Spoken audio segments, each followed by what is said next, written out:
Welcome to Professionals and Coffee, a volunteer collective that boasts the professional profiles of public relations practitioners through virtual coffee chats. My name is Carolina Saldinas, founder and project manager of Professionals and Coffee. And today I'm so excited to have Rachel Gruber, manager communication of the Goodall Institute of Canada. And as our interviewer of Professionals and Coffee, we have Aguilera, an international student from the PR postgraduate certificate from Seneca College. Welcome both of you to Professionals and Coffee, and I will now turn over the microphone. It is all yours, Aguilera. Thank you, Carolina.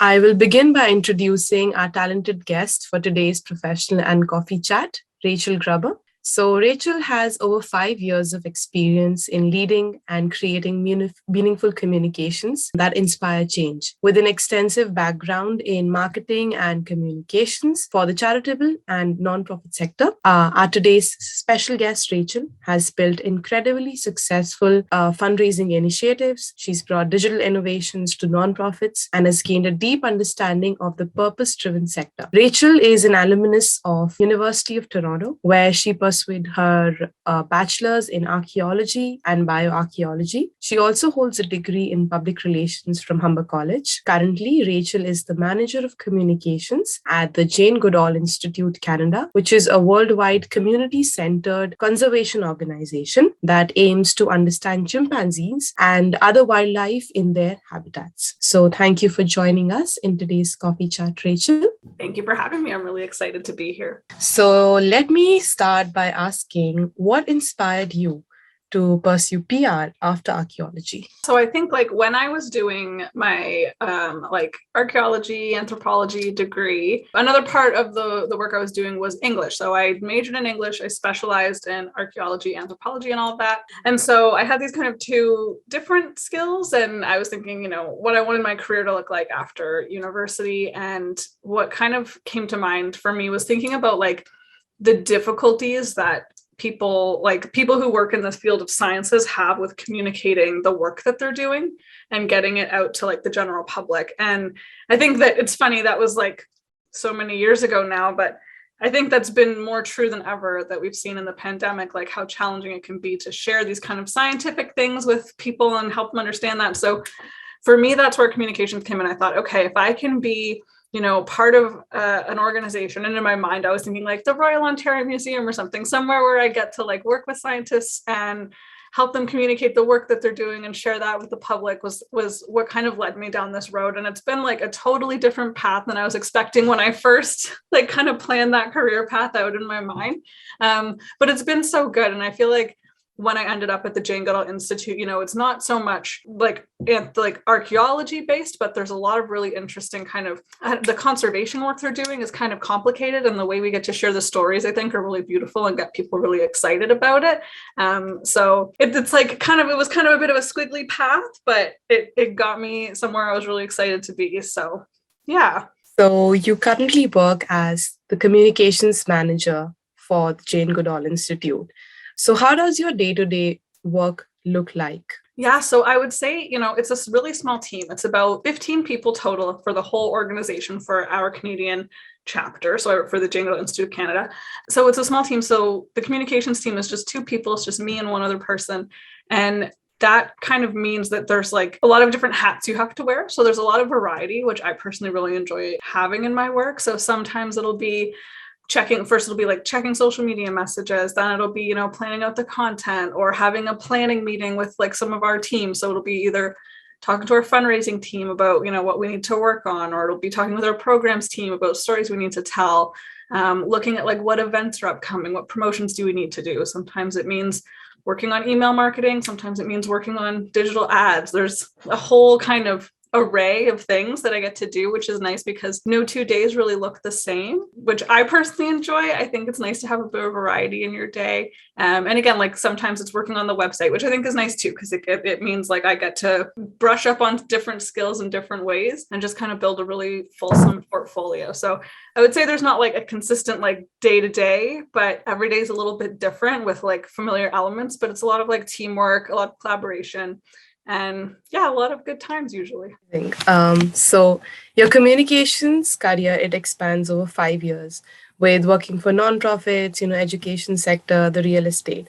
So how did you adapt yourself to such varying sectors during your career? I would say like being curious was probably the number one trait I think that helped me adapt. So really wanting to like immerse myself and not just learning about like the communication skills or the PR skills. We bring them to the table. We have them with us wherever we go. So when we get to different places, like being curious about those places and what the industry looks like, what the field looks like, what the needs are of the people who you're working with or who you're working for. So when I was working in real estate, it was like learning a ton about what the real estate market looked like in Ontario. What are the different challenges real estate agents were facing? When I was working in the education sector, I learned so much about like what I was working specifically for like the principals council. So I learned so much about like the different challenges that are facing principals, what resources they need, how the work that I could do would support them, and like creating that empathy between the people who we were creating resources for. And then for the nonprofit sector, I was lucky to work for a charity called Imagine Canada.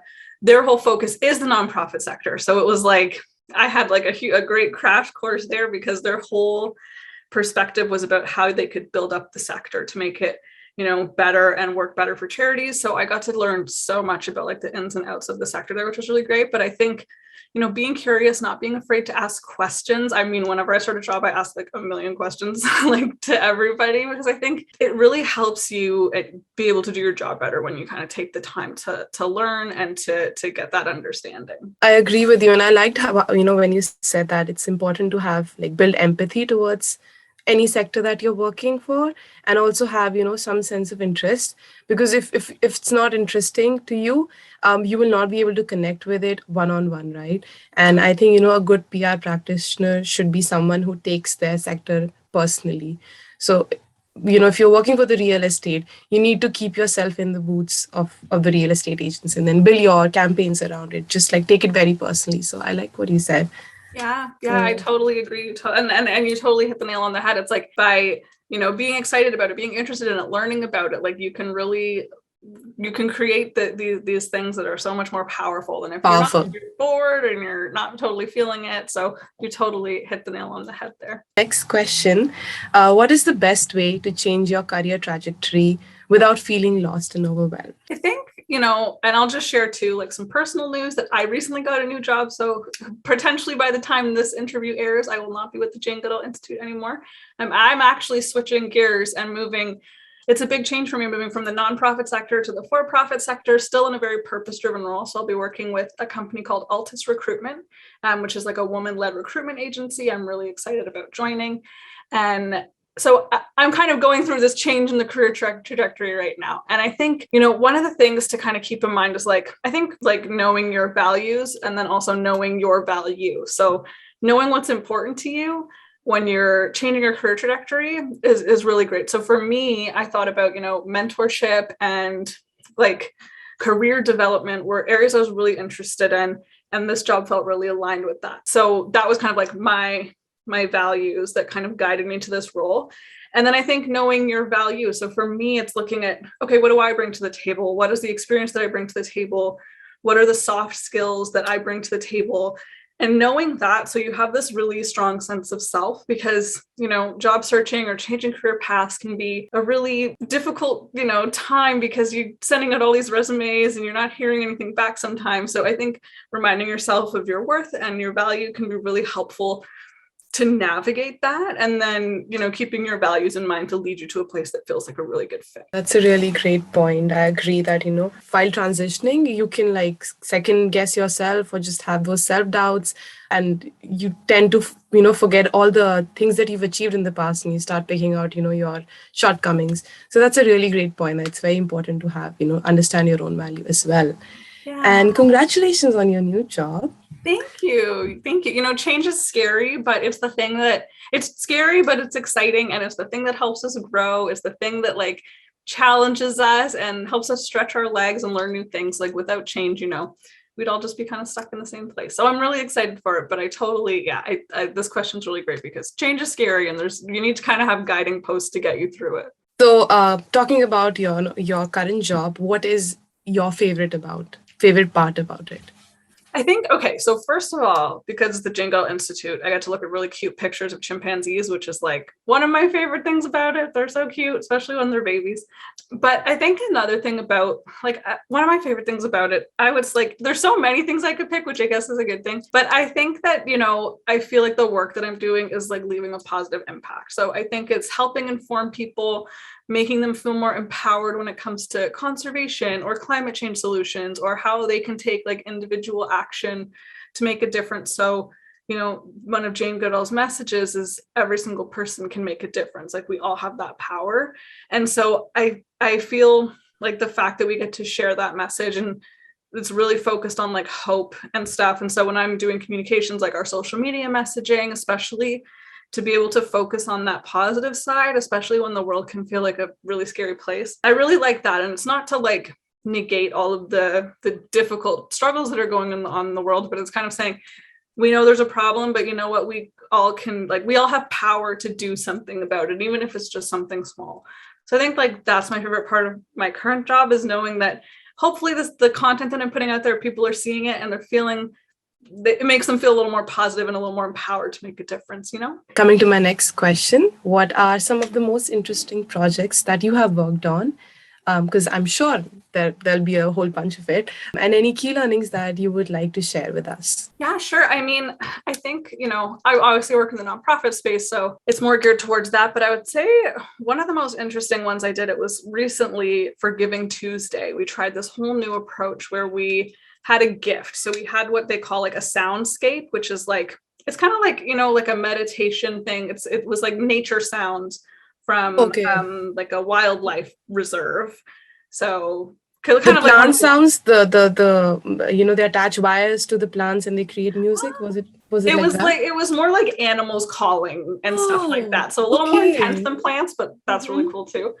So we had this soundscape, and what we did was we used our email list and we sent them an email saying like, this Giving Tuesday, we want to give a gift to you. And then once they downloaded the gift, they were prompted to give a gift back to us. And so it was something totally new. We hadn't done a campaign like that before. So it was, you know, building out that email marketing experience, building out that web experience that would encourage them to donate and also give them information about the soundscape after they downloaded it. And it was like by far one of our most successful campaigns ever.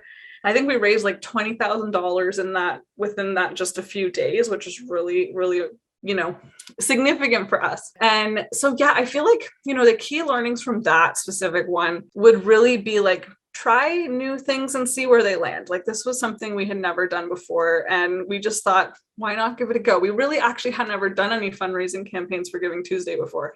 So this was totally new for us. And it was so successful. And I think, you know, not being afraid to try things and, you know, say it hadn't worked out, not being afraid to fail, because that's a chance for learning too. Like we had tried some email marketing on Black Friday as well. And it was just such a noisy day that it wasn't really effective.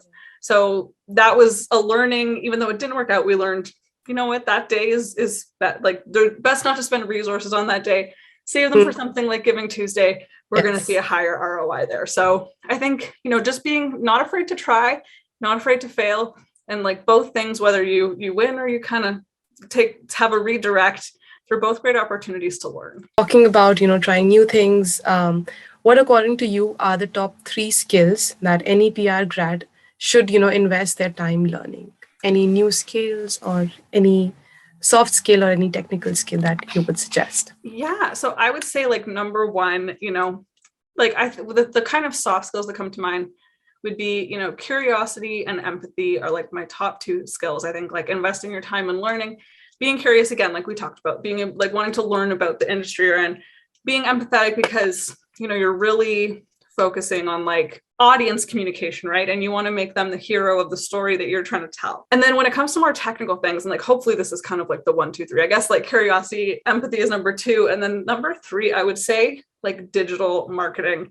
You know, when I did my PR program, it wasn't super focused on digital marketing. There was a little bit about social media. That was kind of it. And digital and social media mostly. Yeah. And I think like when I got into the roles, you know, there's such a blending now, especially in smaller organizations of marketing and communications and PR. Like it's all kind of thrown in together. Like I said, my team is 2 people. So it's like we have to wear all of these hats. And I think knowing digital tools, knowing how to use things like Google Analytics or Facebook advertising, like is all really valuable, and it just makes you more valuable too. And there's lots of really great ways to learn things out there. Of course, there's like free video. There's so many videos on YouTube where you can, you know, learn the basics. There's a really amazing growth marketing class called Grow Class. I took that this year. It was incredible, and they're a great community, really focused on like, you know, marketers and communicators need to know a ton of stuff. Here is like an overview of kind of the top 8 things that you should know. So I think focusing on like growing your digital skills is incredibly valuable. And especially after COVID kind of shifted everything and everything went online, I think it's a great thing to kind of buff up on your skills when you're thinking about the world of PR and everything. Yeah, I think after COVID, you know, a lot of the PR market and social media, it's become more like virtual centric, right? And it's become more digital now, very, very digital. Everybody is going to digital because they realize that, you know, that's the only thing that really literally saved communication across the world. If not for the internet, I don't think I can't even imagine how things would have worked out, right? So yeah, that's a really great point. And building up from... Oh no, sorry. I was going to say, I think too, it's funny. I think of Jane Goodall, like from the Jane Goodall Institute. She's just turned 88 years old. And the past 2 years, she spent more time online doing virtual events and everything. And I think she literally, because she used to travel around the world and give talks, and instead she switched that all to online. And I look at my own grandmother and I'm like, I can't imagine her doing that. So when you think about, you know, that's some dedication. Yeah, exactly. But like you said, like without these tools, like it's hard to imagine what these past 2 years would have been like, you know? Absolutely. And building up from that, you know, how do you think that, you know, PR is changing with respect to social media and then access to information now? And of course, like the post-COVID world that we just discussed about. So I think, you know, like I said, I feel like digital has become so important. And I think it also helps us see how things are performing. But I would say the one thing I think has changed the most is what people are looking for from brands is very different. And I think, you know, we see TikTok as a really perfect example of this with like Duolingo or Scrub Daddy. It's like, it doesn't have to be this perfectly curated, perfectly branded thing anymore. People are looking for like real, authentic communications coming from their brands that feel like they have personality, that sometimes they feel fun, like it feels like there's levity. It doesn't have to be a perfectly structured, perfectly messaged thing. You know, being flexible and being creative and being real with people, like that's going to leave a lasting impression. You know, people who see the Duolingo TikToks are never going to forget those, but a perfectly crafted kind of brand piece doesn't really stick with people the same way. So I think PR professionals kind of have to be a little more fun and light and maybe just a little less strict. And I know it's hard when it comes to branding because it is really important to consider, but I think that what people are expecting from brands now is a little bit different, and we have to find a way to work within that to kind of connect with people. And especially, you know, with the influencer marketing rising up, being authentic, you know, being yourself, that's a really great asset. If you have that associated with your brand, it's a great asset. Absolutely.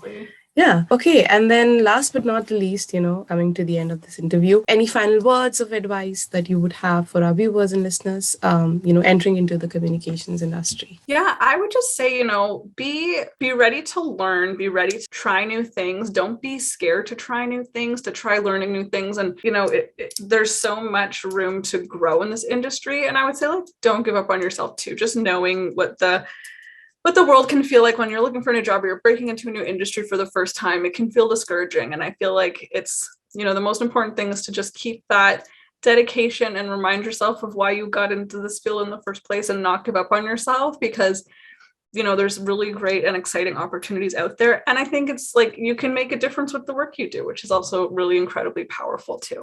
Again, Rachel. So thank you for your time, for your knowledge and your advice. That is everything on my end. Over to you, Carolina.